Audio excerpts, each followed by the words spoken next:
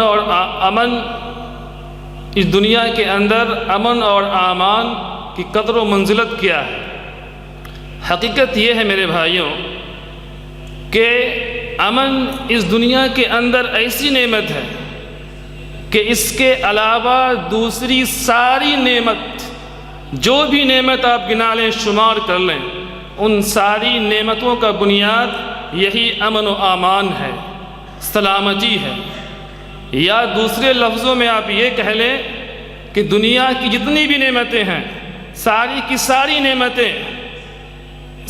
نعمتیں اس امن کی نعمت کے ساتھ منسلک ہیں، جڑی ہوئی ہیں۔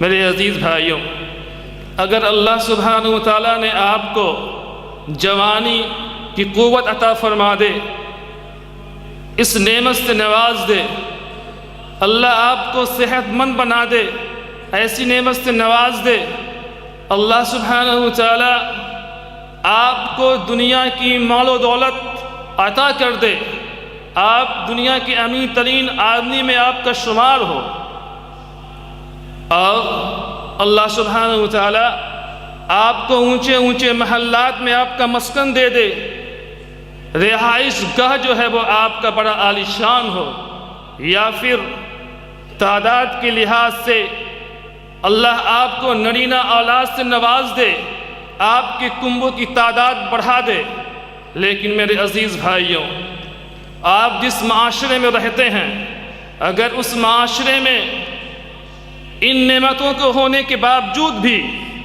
اگر آپ جس معاشرے میں رہتے ہیں وہ امن و امان نہ ہو، سلامتی نہ ہو، عافیت نہ ہو، شانتی نہ ہو، بلکہ ڈر و خوف کا ماحول ہو، تو میرے عزیز بھائیوں، اپنے دل پر ہاتھ رکھ کے مجھے بتائیں کہ کیا آپ ان نعمتوں کا، جوانی کی قوت کا، مال دولت کی نعمت، صحت مند کی نعمت، رہائش کی نعمت، آپ کے اولاد کی نعمت، کنبے کی تعداد کی نعمت، کیا آپ اس نعمت سے حقیقت میں لطف اندوز ہو سکتے ہیں، فائدہ اٹھا سکتے ہیں؟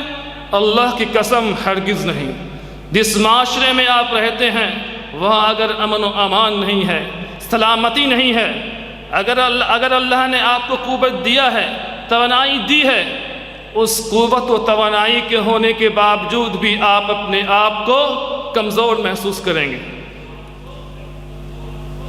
اگر اللہ نے آپ کو مال دولت دیا ہے لیکن جس معاشرے میں آپ رہتے ہیں وہاں امن و امان نہیں ہے بلکہ ڈر و خوف کا ماحول ہے، تو مال و دولت کے رہنے کے باوجود بھی اپنے آپ کو آپ غریب و مسکین محسوس کریں گے۔ اگر اللہ سبحانہ و تعالیٰ نے آپ کو اونچے رہائش مکان دیے رہنے کے لیے، لیکن آپ جہاں رہتے ہیں وہاں امن نہیں ہے، ڈر و خوف کا ماحول ہے، عزت و عافیت کب لٹ جائے اس کا کوئی ٹھکانہ نہیں، تو یقین مانیے کہ اونچے مکان میں رہنے کے باوجود بھی اپنے آپ کو آپ کسی قید خانے میں محسوس کریں گے۔ حقیقت ہے اگر آپ کے کنبے کی تعداد لمبی ہو، آپ کے خاندان کی تعداد زیادہ ہو، قوت والے ہوں، لیکن جس مقام پہ آپ رہتے ہوں وہاں امن نہیں ہے، شانتی نہیں ہے، ڈر و خوف کا ماحول ہے، تو اللہ کی قسم تعداد ہونے کے باوجود بھی آپ اپنے آپ کو اکیلا محسوس کریں گے۔ میرے عزیز بھائیوں، یہ امن و امان الغرض اگر یہ کہہ دیا جائے جس معاشرے کے اندر امن و امان نہیں ہے، اس معاشرے کے اندر در حقیقت انسان آزاد ہو کر بھی غلامی جیسا ہی زندگی گزر کرتا ہے وہ۔ میرے عزیز بھائیوں، اسی لیے سیدنا ابراہیم علیہ السلام نے جب مکہ کے شہر جہاں پہلے کچھ بھی نہیں تھا، بے آب و گیا، زندگی گزارنے کی بنیادی سہولتیں بھی نہیں تھی، آدم ذات بھی نہیں تھا، جب وہاں کے رہنے والوں کے لیے اور اس مکہ شہر کے لیے جب دعا کی، بہت ساری دعائیں کی، لیکن سب سے پہلے کون سی دعا کی؟ اس شہر میں امن برپا ہو جائے، امن و شانتی کا ماحول ہو جائے، اس کی دعا کی۔ اللہ سبحانہ و تعالی قرآن مجید کے اندر سورہ ابراہیم کے اندر ارشاد فرماتا ہے وَإِذْ قَالَ إِبْرَاهِيمُ رَبِّ اجْعَلْ هَٰذَا الْبَلَدَ آمِنًا وَاجْنُبْنِي وَبَنِيَّ أَن نَّعْبُدَ الْأَصْنَامَ رَبِّ إِنَّهُنَّ أَضْلَلْنَ كَثِيرًا مِّنَ النَّاسِ فَمَن تَبِعَنِي فَإِنَّهُ مِنِّي وَمَنْ عَصَانِي فَإِنَّكَ غَفُورٌ رَّحِيمٌ رَبَّنَا إِنِّي أَسْكَنتُ مِن ذُرِّيَّتِي بواد غير ذي زرع عند بيتك المحرم ربنا ليقيموا الصلاة فاجعل أفئدة من الناس تهوي إليهم وارزقهم من الثمرات لعلهم يشكرون۔ اللہ جب ابراہیم علیہ السلام نے دعا کی مکہ شہر والوں کے لیے اور مکہ شہر کے لیے بہت ساری دعائیں کہ اللہ یہاں بتوں کی پوجا ہوتی ہے تو مجھ کو میرے آنے والے اولاد کو بتوں کی پوجا سے نجات دلا دے، جو میری اتباع کرے وہ ہم میں سے ہے، جو نافرمانی کرے اللہ تو معاف کرنے والا ہے، رحم کرنے والا ہے۔ اے اللہ ہماری ذریات میں سے اولاد یہاں آ کے بسیں گے، لوگوں کے دلوں کو اس مکے کی طرف پھیر دے، ان کے دلوں کو نماز کا قائم و دائم کر دے، مجھے بھی اور میرے آنے والی نسلوں کو بھی۔ اور دیگر دوسری دعائیں کی اپنے بارے میں کہ مجھے معاف کر اور میری ذریات کو نماز پڑھنے کی توفیق عطا کر اور میرے والدین کو معاف کر اور تمام مومنوں کو معاف کر۔ لیکن ان سب دعاؤں سے پہلے دعا کی کیا دعا کی رب اجعل ھذا البلد آمنا، اے میرے رب، یہ دعائیں تو بعد ہے کھانے پینے کے سامان دوسری چیزوں کی نعمتوں کے بارے میں، لیکن اے میرے پروردگار مولا کریم سب سے پہلے اس شہر کو ڈر و خوف سے ہٹا دے اور یہاں امن و سلامتی لا دے، یہاں سلامتی لا دے، شانتی ہو، امن ہو۔ اسی دعا کا نتیجہ ہے میرے عزیز بھائیوں کہ آج بھی مکہ شہر کے اندر امن و امان ہے اور انشاءاللہ رہتی دنیا تک وہاں امن و امان رہے گا، آمین انشاءاللہ تعالی۔ میرے عزیز بھائیوں، اس امن کی حقیقت کو سمجھنا ہے تو میرے ان مسلمان بھائیوں آج کے موجودہ حالات میں، آج کے زمانے میں اپنے ان مسلمان بھائیوں سے جا کے ملیے تو صحیح، ان کی حالات تو معلوم کیجئے۔ وہ ہمارے مسلمان بھائی جو اپنے گھروں کے اندر، اس مسکن کے اندر جہاں وہ پیدا ہوئے ہیں، جہاں وہ پیدا ہو کے بڑھے ہیں، لیکن آج ان کو وہیں پر محصور کر دیا گیا ہے۔ نعمتیں ہیں دنیا کی ساری، لیکن امن و خوف، امن وہاں نہیں ہے، سلامتی نہیں ہے، بلکہ خوف کا ڈیرا جمع ہوا ہے۔ ان بھائیوں سے پوچھئے کہ ان کے کیا حالت ہوتی ہوں گی جب وہ اپنے گھر سے نکلتے ہوں گے، انہیں یہ پتہ نہیں کہ میں اپنے گھر پر واپس لوٹوں گا کہ نہیں لوٹوں گا، میں اپنے گھر میں اپنے پیچھے گھر کی عزت ہے، معلوم نہیں کہ میرے آنے سے پہلے کوئی عزت کو اچک نہ لے جائے، یعنی ہمیشہ ڈر و خوف کی تلوار لٹک رہی ہوتی ہے۔ آج ماحول ایسا ہی ہے مسلمانوں کے اوپر۔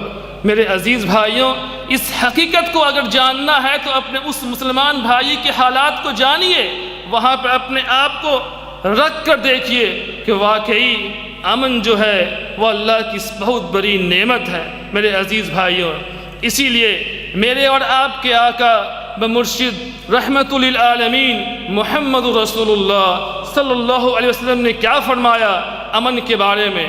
امن کے بارے میں کیا فرمایا؟ من اصبح منکم من اصبح منکم آمنا فی سربہ، کہ تم میں سے کوئی شخص اپنے گھر کے اندر صبح کرتا ہے اس حالت کے اندر کہ وہ امن میں ہو، وہ شانتی میں ہو، وَمُعَافًا فِي جَسَدِهِ، اور اس کا جسم بھی صحت مند ہو، عافیت سے بھرا ہوا ہو، اور وَطَعَامُ يَوْمِهِ، اور اس کے پاس اس دن کا کھانا پینا بھی ہو، یا پھر اس دن کی جو ضرورتیں ہیں بنیادی اس کے پاس موجود ہو، فَكَأَنَّمَا حِيزَتْ لَهُ الدُّنْيَا، یہ گویا ایسی نعمت ہے کہ جیسے پوری دنیا کی خیر و برکت اس کے لیے جمع کر دی گئی۔ میرے عزیز بھائیوں، یعنی ایک بندہ اپنے گھر کے اندر امن کی حالت میں صبح کرتا ہے، صحت مند ہے، اور سامان کتنا ہے اس کے پاس؟ سامان اس کے پاس کتنا ہے؟ صرف ایک دن کا کھانا ہے اس کے پاس۔ تو اللہ کے رسول نے کیا فرمایا کہ گویا کہ پوری دنیا کی خیر و برکت اس کے لیے جمع کر دی گئی ہے۔ یعنی یہ امن کی کتنی بڑی اہمیت ہے۔ امن کی اہمیت اس حدیث کی روشنی میں اجاگر ہوتا ہے کہ اگر ہمارے پاس سال بھر کا سامان موجود ہو، بڑے بڑے بلڈنگیں ہوں، دوسری نعمتیں ہوں، لیکن اگر امن نہیں ہے تو پھر ہمارے لیے کوئی فائدہ نہیں ہے، ہم نعمتوں سے لطف اندوز نہیں ہو سکتے۔ لیکن اگر صرف ایک دن کا سامان موجود ہو لیکن امن ہو تو دنیا کی ساری خیر و برکت سے بہتر ہے، بلکہ پوری دنیا اس کے لیے اکٹھی کر دی جاتی ہے۔ میرے عزیز بھائیوں، یہی ذرا آپ اس ملک کویت اور ہم جو ہمارا ملک ہے وہاں کے ماحول، وہاں کے حالات دونوں کے درمیان ذرا موازنہ تو کریں۔ یہ اللہ کی رحمت ہے ہمارے اوپر کہ اس پر سکون پر امن ملک کے اندر ہم رہ رہے ہیں۔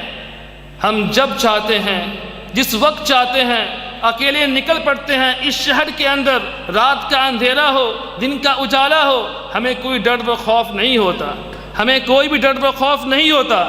لیکن اپنے ملکوں کے اندر ذرا محاسبہ تو کریں، وہاں کیا معاملہ ہے، حالات کتنی بگڑی پڑی ہے، ہم رات کے اندھیرے میں نکل نہیں سکتے۔ میرے بھائیوں، اس سے معلوم ہوتا ہے کہ امن کتنی بڑی دولت ہے۔ اللہ سے دعا کرتا ہوں کہ اس ملک کویت کو اللہ رہتی دنیا تک امن کا گہوارہ بنائے، اور ہمارے ملکوں کے اندر بھی امن اور امان کو قائم و دائم کرے، آمین۔ میرے عزیز بھائیوں، اسی لیے اللہ سبحانہ و تعالیٰ نے قرآن مجید کے اندر اہل مکہ والوں کے لیے جو یہ امن کی نعمت ہے اس کو بطور احسان جتلایا ہے کہ ہم نے تم پر یہ احسان کیا ہے۔ سورہ عنکبوت کے اندر اللہ ارشاد فرماتا ہے، اَوَلَمْ يَرَوْا أَنَّا جَعَلْنَا حَرَمًا آمِنًا، کیا یہ لوگ دیکھتے نہیں ہیں کہ ہم نے اس شہر کو، حرم کو امن والا بنا دیا ہے، سکون والا بنا دیا ہے۔ وَيُتَخَطَّفُ النَّاسُ مِنْ حَوْلِهِمْ، جبکہ اس کے آس پاس کے لوگ، ارد گرد کے لوگ اچک لیے جاتے ہیں۔ أَفَبِالْبَاطِلِ يُؤْمِنُونَ وَبِنِعْمَةِ اللَّهِ يَكْفُرُونَ، کیا یہ باطل کے ساتھ ایمان لاتے ہیں اور جو اللہ نے ان کے اوپر نعمتیں عطا کی ہے اس کا وہ انکار کرتے ہیں؟ میرے عزیز بھائیوں، اور کہیں پہ فرمایا سورہ قریش کے اندر، بسم اللہ الرحمن الرحیم، لإیلاف قریش ایلافہم رحلۃ الشتاء والصیف فلیعبدوا رب هذا البیت الذی اطعمہم من جوع وآمنہم من خوف، کہ اے اہل قریش، تم میری نعمتوں کو یاد کرو کہ ہم نے تمہیں سردی کے موسم میں اور گرمی کے موسم میں ہم نے تم کو امن دیا۔ تم ان موسموں کے اندر تم مختلف شہروں کے اندر اپنے قافلے کو لے کر جاتے ہو، ٹھنڈے کے موسم میں یمن کی اور جو گرمی کا ملک ہے، اور گرمی کے موسم میں شام کی طرف جو کہ ٹھنڈا کا موسم ہے، تم وہاں جاتے ہو، لوگ تمہارے قافلے کو چھیڑتے نہیں ہیں۔ کیونکہ تم جہاں رہتے ہو وہاں حرم ہے، کعبہ شریف ہے، مقدس وہ جگہ ہے جس کا لوگ پاس و لحاظ کرتے ہیں، اور تمہارے قافلوں کو اور تمہاری جو قافلے ہیں جو باہر نکلتی ہے اسے کوئی نقصان نہیں پہنچاتے ہیں۔ لیکن اس کے برعکس دوسرے لوگ جو تمہارے ارد گرد ہیں وہ اچک لیے جاتے ہیں۔ یعنی اللہ نے اس نعمت کا خاص طور پر ذکر کیا کہ ہم تمہیں بھوک سے، تم نعمت کو یاد کرو کہ ہم نے تمہیں کھانا عطا کیا جب تم بھوکے تھے۔ یعنی مکہ شہر کے اندر کیا تھا، کیا ہے؟ نہ ایسی زمینیں تھی جہاں پر فصلیں لہلہا اٹھے، نہ بنیادی سامان تھی زندگی گزر بسر کرنے کے لیے، لیکن اللہ نے کیا کیا؟ چاروں ملک کی شانتی اور امن وہاں پر رکھ دیا اس حرم کی وجہ سے، جس کی وجہ سے یہاں کے لوگ باہر جاتے تھے اور باہر کے تجارت کے قافلے یہاں آ کے اپنا سامان بیچتے تھے، جس کی وجہ سے کھانے پینے کی سامان مکے والوں کو میسر ہوتی تھی۔ کس وجہ سے؟ امن کی وجہ سے، حرم کے امن کی وجہ سے۔ میرے عزیز بھائیوں، یعنی اللہ سبحانہ وتعالیٰ نے اس چیز کو بطور احسان اہل مکہ والوں کے لیے بتایا ہے کہ ہم نے تم پر احسان کیا ہے۔ اسی طریقے سے سورہ یوسف کے اندر جب 61 سالی کے بعد یوسف علیہ السلام کے باپ ان کے بیٹے جب ان سے ملنے کے لیے گئے، کیا اللہ فرماتا ہے سورہ یوسف کے اندر آیت 99 کے اندر فَلَمَّا دَخَلُوا عَلَى يُوسُفَ آوَى إِلَيْهِ أَبَوَيْهِ وَقَالَ ادْخُلُوا مِصْرَ إِن شَاءَ اللَّهُ آمِنِينَ کہ جب وہ لوگ یوسف علیہ السلام کے پاس آئیں تو یوسف علیہ السلام نے اپنے باپ کے پاس پہنچے، انہوں نے اپنے کنبے والے کو کہا ادخلوا مصر کے اندر، شہر کے اندر داخل ہو جاؤ، انشاءاللہ آمنین، انشاءاللہ امن میں رہو گے، سلامتی میں رہو گے، عافیت میں رہو گے۔ میرے بھائیوں، یہ نہیں کہا ادخلوا مصر انشاءاللہ رازقین، کیونکہ 61 سالی کا دورہ تھا، کھانے کے لالے پڑے ہوئے تھے اور لوگ اسی کے لیے شہر کے اندر آ رہے تھے۔ یہ نہیں کہا کہ انشاءاللہ رازقین، آپ کھانے پینے والے آپ کو اللہ بنا دے گا، یا یہ نہیں کہا انشاءاللہ صالحین، یا یہ نہیں کہا کہ انشاءاللہ محسنین، بلکہ یہ کہا ادخلوا مصر انشاءاللہ آمنین، کہ اے میرے باپ، اے میرے قبیلے کے لوگ، کنبے کے لوگ، تم اس شہر کے اندر داخل ہو جاؤ، انشاءاللہ اللہ نے چاہا تو تم امن میں رہو گے، خیر و عافیت میں رہو گے۔ میرے عزیز بھائیوں، مختصر یہ کہ امن کی اہمیت پوری دنیا کے اندر اجاگر ہے۔ امن نہیں تو کسی بھی نعمت سے ہم حقیقی معنوں میں لطف اندوز نہیں ہو سکتے، فائدہ نہیں اٹھا سکتے۔ ہمارا مذہب، اس کا نام اسلام ہے، اس کا معنی ہی پیس کے ہے، شانتی کے ہے، سلامتی کے ہے۔ اس کو ماننے والا مسلم ہوتا ہے جو سلامتی والا ہوتا ہے۔ میرے عزیز بھائیوں، ہمارے اور آپ کے آقا پیر و مرشد محمد رسول اللہ صلی اللہ علیہ وسلم نے کیا فرمایا کہ اسلام کو ماننے والا مسلم کون ہوتا ہے، مومن کون ہوتا ہے؟ اللہ اکبر، ذرا پڑھیں تو آپ حدیث کو سماعت فرمائیں۔ اللہ کے رسول فرماتے ہیں المسلم من سلم المسلمون من لسانہ ویدہ۔ مسلم کون ہے؟ اسلام کو قبول کرنے والا کون شخص ہے؟ جس کے ہاتھ سے، جس کی زبان سے دوسرے مسلمان بھائی محفوظ رہتے ہیں۔ کسی مسلمان کو دوسرے مسلمان بھائی سے خطرہ لاحق نہیں ہو سکتا۔ اگر خطرہ لاحق ہو رہا ہے تو حقیقت میں اس حدیث کی روشنی میں وہ مسلم نہیں ہو سکتا۔ یعنی مسلم وہ ہے جس کے ہاتھ سے، جس کی زبان سے، جس کے شر سے کوئی مسلمان خطرہ میں نہیں آ سکتا بلکہ حفاظت میں رہتا ہے۔ اللہ اکبر۔ اسلام مذہب کے 3 مرتبے ہیں، 3 مراتب ہیں، اسلام، ایمان اور احسان، یا مسلم، مومن، محسن۔ یہ تو مسلم ہے، اس کا اگلا مرتبہ کیا ہے؟ اگلا منزل مومن۔ مومن کون ہے؟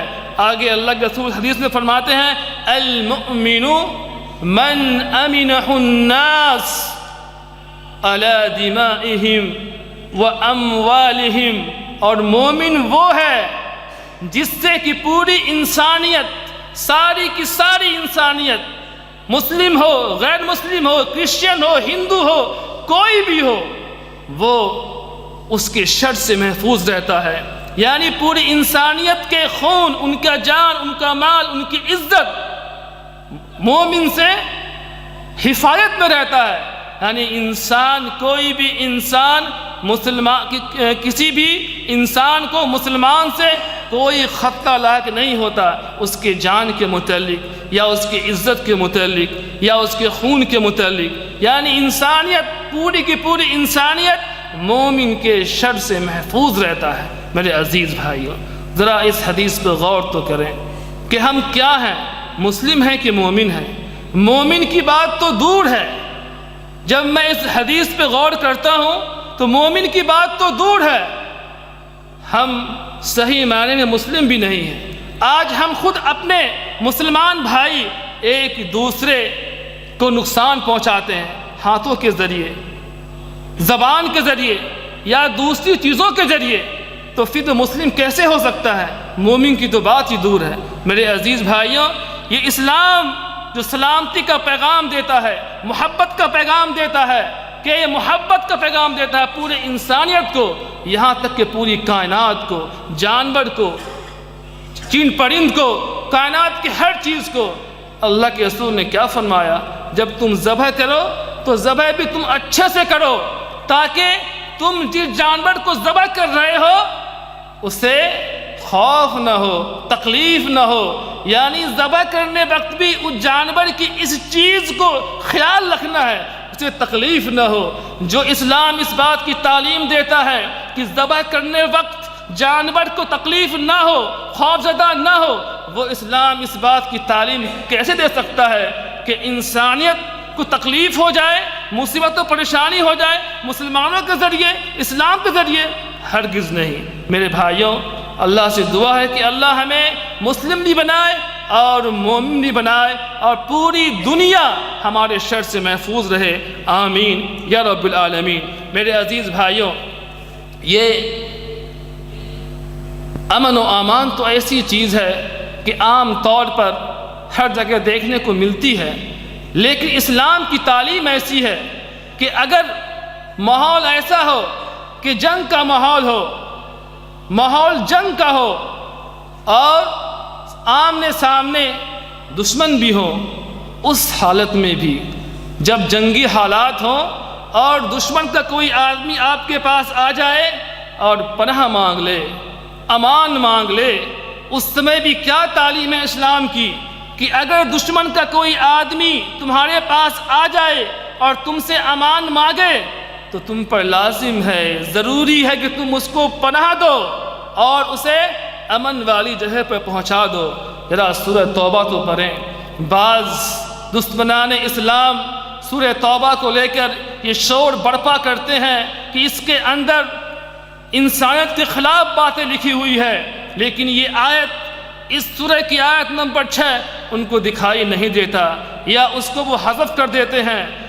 کیا اللہ فرماتا ہے اس سورہ کے اندر کہ وَإِنْ أَحَدٌ مِّنَ الْمُشْرِكِينَ اسْتَجَارَكَ فَأَجِرْهُ حَتَّى يَسْمَعَ كَلَامَ اللَّهِ ثُمَّ أَبْلِغْهُ مَأْمَنَهُ ذَلِكَ بِأَنَّهُمْ قَوْمٌ لَا يَعْلَمُونَ. کہ اگر مشرکین میں سے کوئی شخص، کوئی ایک فرد اگر تمہارے پاس آ جائے اور پناہ مانگے تو تم پر لازم ہے تم اس کو پناہ دو. فَأَجِرْهُ حَتَّى يَسْمَعَ كَلَامَ اللَّهِ، یہاں تک کہ وہ اللہ کا کلام کو سن لے، اللہ کے کلام کو وہ سن لے، اور اس کے بعد تم کیا کرو؟ ثُمَّ أَبْلِغْهُ مَأْمَنَهُ، تم اس کو پہنچا دو اس کے مسکن کی طرف، امن کے ساتھ، شانتی کے ساتھ، سلامتی اور عافیت کے ساتھ. کیوں؟ ذَلِكَ بِأَنَّهُمْ قَوْمٌ لَا يَعْلَمُونَ، یہ قوم ایسی ہے اس کو معلوم نہیں ہے حقیقت کیا ہے، حق کیا ہے، باطل کیا ہے، صحیح کیا ہے، غلط کیا ہے. یعنی میرے عزیز بھائیوں، اس ماحول میں بھی اگر کوئی دشمن ہمارے پاس آئے، پناہ لے لے، اسلام تعلیم دیتا ہے اس کو امن کے ساتھ پہنچا دو. اور دوسری بات یہ معلوم ہوئی میرے عزیز بھائیوں، یہ اللہ کی کتاب جو ہے وہ کتاب امن ہے، امن کی کتاب ہے، اور حقیقت میں یہ علم کا سرچشمہ ہے، پورے انسانیت کے لیے ہے. اسی لیے اللہ یہاں فرمایا کہ جب مشرکین آئے اسے اللہ کا کلام سناؤ، دعوت دو، اس کو بتاؤ. یعنی یہ کتاب قرآن مجید جو ہے حقیقت میں سارے علم کا سر چشمہ ہے. اگر علم والا بننا ہے ہمیں اس کتاب سے جڑنا پڑے گا۔ اگر ہمیں امن لانا ہے ہمیں اس کتاب سے جڑنا پڑے گا اور دوسرے لوگوں کو بھی اس سے جڑانا پڑے گا۔ اللہ ہمیں اس کی توفیق عطا کرے، آمین میرے بھائیوں۔ بلکہ میں پڑھ رہا تھا تفسیر کے اندر کہ امن دینا، کہ جب امیر المومنین عمر بن الخطاب رضی اللہ تعالی عنہ کا دور خلافت تھا اور فتوحات کا سلسلہ جاری و ساری تھا، ایران کے کئی علاقے فتح ہو چکے تھے، اس میں سے ایک مقام کا واقعہ آتا ہے تاریخ کے اندر، کتابوں کے اندر، کہ جب مسلمان نے دشمن کے علاقے کا محاصرہ کر لیا، گھیر لیا، اور لوگوں نے اپنے قلعے کو بند کر لیا، دروازے کو بند کر لیا، لیکن کیا دیکھتے ہیں، صبح ہوتی ہے، دشمن جس کا محاصرہ کیا گیا تھا وہ عام دن کے روٹین کے مطابق اپنے دروازے کو کھولتے ہیں اور روزمرہ کے کام پر امن کے ساتھ بنا کسی خوف کے وہ لگ جاتے ہیں اپنے کام میں۔ مسلمان حیرت زدہ ہو جاتے ہیں، پوچھتے ہیں یہ کیا معاملہ ہے، ہم نے آپ لوگ کا محاصرہ کیا، آپ اطمینان کے ساتھ دروازے کو کھول دیے، اپنے کام میں لگ گئے۔ وہ کہتے ہیں کہ اب ہمارے اور آپ کے درمیان لڑائی کس چیز کی؟ آپ کے ایک شخص نے ہمیں امان دے دیا ہے جزیہ کے طور پر، چنگی کے طور پر، کہ جزیہ ہم آپ کو دیں گے، آپ مجھے امان دے دیں گے۔ آپ کے گروہ کا ایک شخص نے ہمیں امان دے دیا ہے، جب امن دے دیا تو پھر لڑائی کیسی، جھگڑا کیسا، جنگ کیسا، یہ بات کسی کو نہیں معلوم۔ امیر لشکر جب معلوم کرتے ہیں تو معلوم کیا ہوتا ہے میرے عزیز بھائیوں، کہ مسلمان گروہ کا ایک غلام آزاد نہیں، ایک غلام نے ان لوگوں کو پناہ دے دیا جزیہ کے عوض میں۔ اب وہ لوگ پس و پس میں آ جاتے ہیں کہ آخر معاملہ کیا کیا جائے۔ خط لکھتے ہیں امیر المومنین عمر بن خطاب رضی اللہ تعالی عنہ کے پاس۔ وہ کیا جواب دیتے ہیں میرے بھائیوں؟ جواب یہ دیتے ہیں کہ مسلمانوں کا اگر ایک غلام ہے تو حقیقت میں وہ بھی مسلمان ہے، مسلمانوں کے اندر ایک غلام جو ہے وہ بھی ایک مسلمان ہے، اگر اس نے دشمن کو پناہ دے دی تو تمام مسلمان نے بھی اس کو پناہ دے دی۔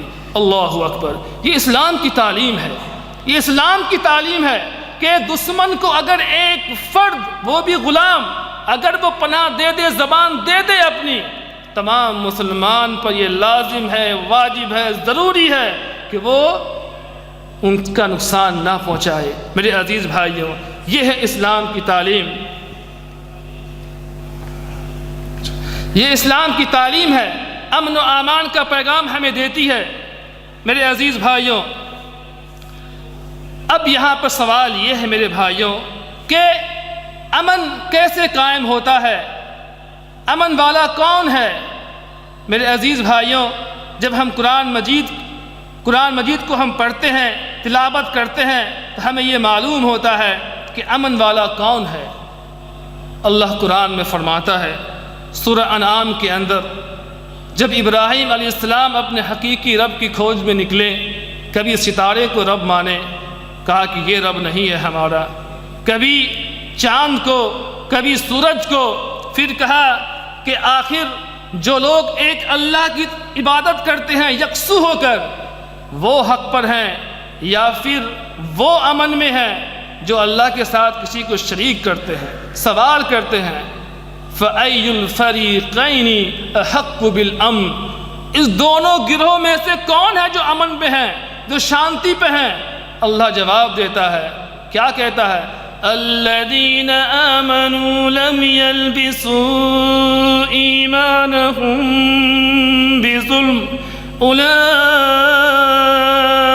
لَهُمُ الْأَمْنُ وَهُمْ مُهْتَدُونَ۔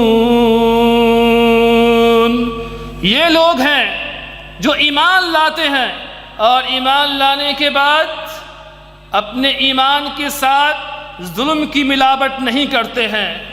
ظلم سے مراد یہاں شرک ہے، اللہ کے ساتھ شرک کرنا یہاں ظلم سے مراد ہے، کہ وہ اپنے ایمان لانے کے بعد اپنے ایمان کے ساتھ شرک کی ملاوٹ نہیں کرتے ہیں۔ یہی لوگ ہیں اللہ کے نزدیک، اسلام کے نزدیک جو امن والے ہیں، شانتی والے ہیں، سلامتی والے ہیں اپنے لیے بھی اور پوری انسانیت کے لیے بھی، اور حقیقت میں یہی لوگ جو ہیں وہ ہدایت یافتہ ہیں اللہ کے یہاں۔ یعنی توحید میرے عزیز بھائیوں، توحید جو ہے حقیقت میں یہ سب سے بڑا امن کا راستہ ہے اس دنیا کے اندر، اور اس دنیا کے اندر فتنہ، فساد فی الارض اگر سب سے بڑا ہے تو وہ اللہ کے ساتھ شرک کرنا ہے میرے عزیز بھائیوں۔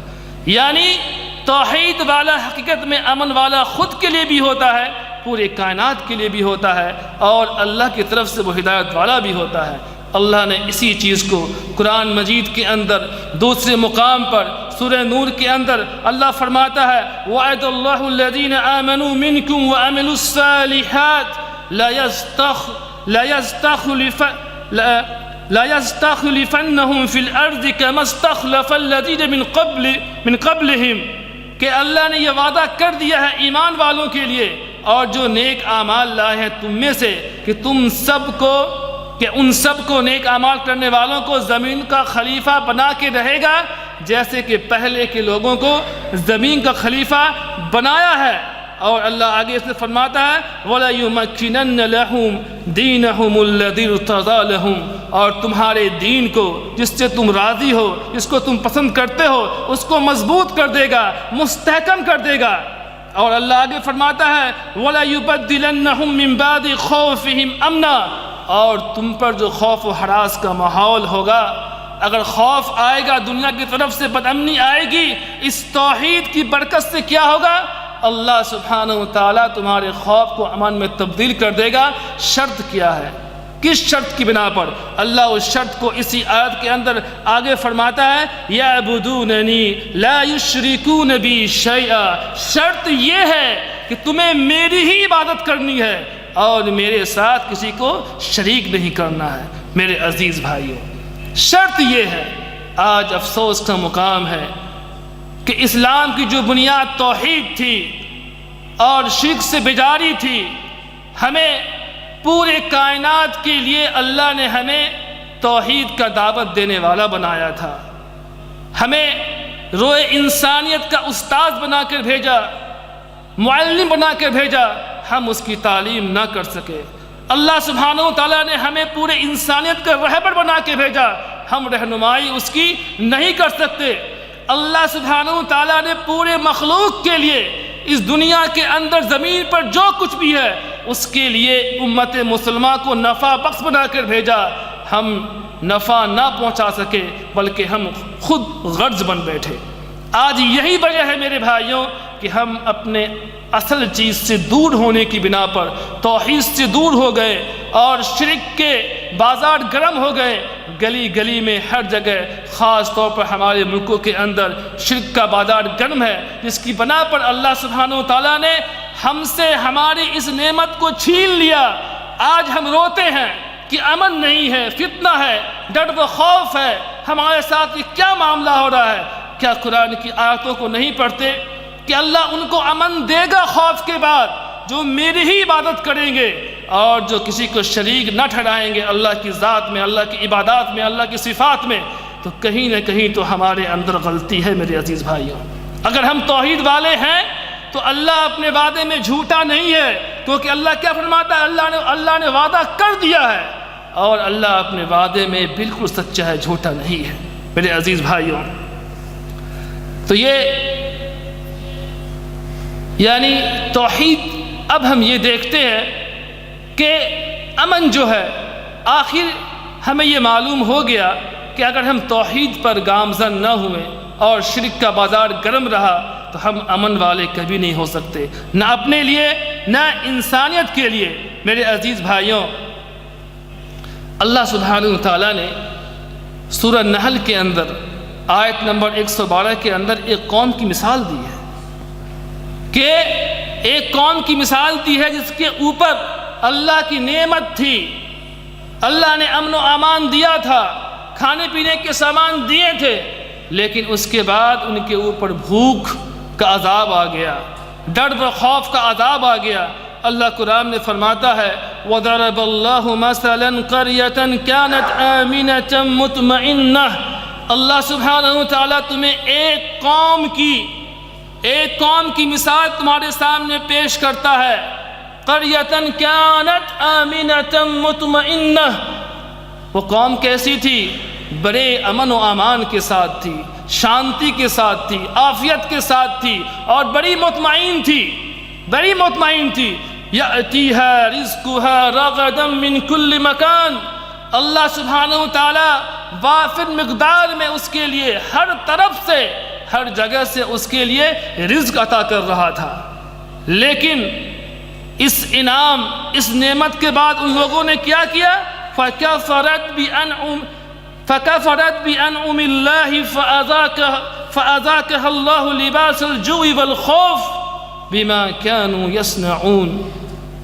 اس نعمت کے بعد جو اللہ نے عطا کیا تھا ان لوگوں کو کہ امن کے ساتھ، شانتی کے ساتھ، مطمئن ہو کر ہر طرف سے اللہ ان کو رزق دے رہا تھا، اس کے باوجود کیا کہ انہوں نے فَكَفَرَتْ، اللہ کی ناشکری کی، اللہ کا انکار کیا، اللہ کی نعمت کی ناقدری کی، جس کی وجہ سے اللہ نے عذاب مسلط کیا. فَأَذَاقَهَا اللَّهُ لِبَاسَ الْجُوعِ وَالْخَوْفِ، اللہ نے ان کے اوپر بھوک کا لباس یعنی بھوک طاری کر دیا، اور امن کے بعد خوف نے ملوث کر دیا. کیوں؟ کیونکہ وہ اس کے عمل کی وجہ سے، ان کے کرتوت کی وجہ سے. میرے عزیز بھائیوں، یعنی ہمیں سوچنے کا مقام ہے اس آیت کی روشنی کے اندر کہ اگر ہمارا آج یہ حال ہے مسلمانوں کا کہ آج اکثر و بیشتر جگہ مسلمان ملکوں کے اندر مسلمان جہاں رہتے ہیں ظلم و ستم کے پہاڑ ٹوٹ رہے ہیں، امن و خوف، امن اور سلامتی نہیں ہے، بلکہ اس کے برعکس ڈر و خوف کا ماحول ہے. آج مسلمانوں کی مال، مسلمانوں کا جان، مسلمانوں کی عزت، اس کا کوئی ویلیو نہیں رہا. جبکہ اللہ کے سامنے کیا ہے؟ ہم اور آپ کو معلوم ہے کہ اللہ کے سامنے کتنی قدر ہے ایک مومن کی جان کی، کہ اگر ایک مومن کی جان کوئی لے، اللہ اس کے پاداش میں اللہ کو اتنی غیرت آتی ہے پوری دنیا کو تباہ برباد کر دے. میرے عزیز بھائیوں، کتنی عجیب بات ہے. یعنی معلوم یہ ہوا میرے عزیز بھائیوں کہ کہیں نہ کہیں ہماری اپنی بھی غلطی ہے اپنے اعمال کے اندر، عقائد کے اندر، جس کی وجہ سے اللہ نے ہمارے اوپر سے یہ نعمت امن، نعمت امان، نعمت سلامتی، عافیت، آخر اللہ نے ہمارے اوپر سے چھین لیا ہے. بعض جگہ تو اس میں ہماری اپنی کوتاہی ہے، اپنی غلطی ہے. ہم اللہ سے دعا کرتے ہیں کہ اللہ سبحانہ و تعالی ہم جہاں بھی رہیں اللہ ہمیں اپنے امن و امان میں رکھے، سلامتی میں رکھے. اللہ اس جگہ بھی ہماری حفاظت کرے اور فتنوں سے محفوظ رکھے. اور ہمارے ملکوں کے اندر جو ہمارے ماں باپ ہیں، ہمارے بچے ہیں، خاندان ہیں، مسلمان بھائی بہن ہیں، اللہ ان کی بھی حفاظت کرے. جہاں جہاں مسلمان بھائی کسی بھی مصیبت میں ہو اللہ اس پر رحم کرے اور مصیبت سے نکلنے کا راستہ نکالے. اے اللہ ہماری اولاد کو ہماری آنکھوں کی ٹھنڈک بنائے، ہمیں متقیوں پرہیزگاروں کا امام بنائے. جس طرح ہم یہاں آج جمع ہو کے بیٹھے ہیں، اللہ سے دعا ہے اللہ سبحانہ و تعالی ہمیں جنت کے اندر بھی اس طرح بیٹھنے کی توفیق عطا کر دے. آمین یا رب العالمین. سبحان ربک رب العزت عما یصفون والسلام علی المرسلین والحمد للہ رب العالمین.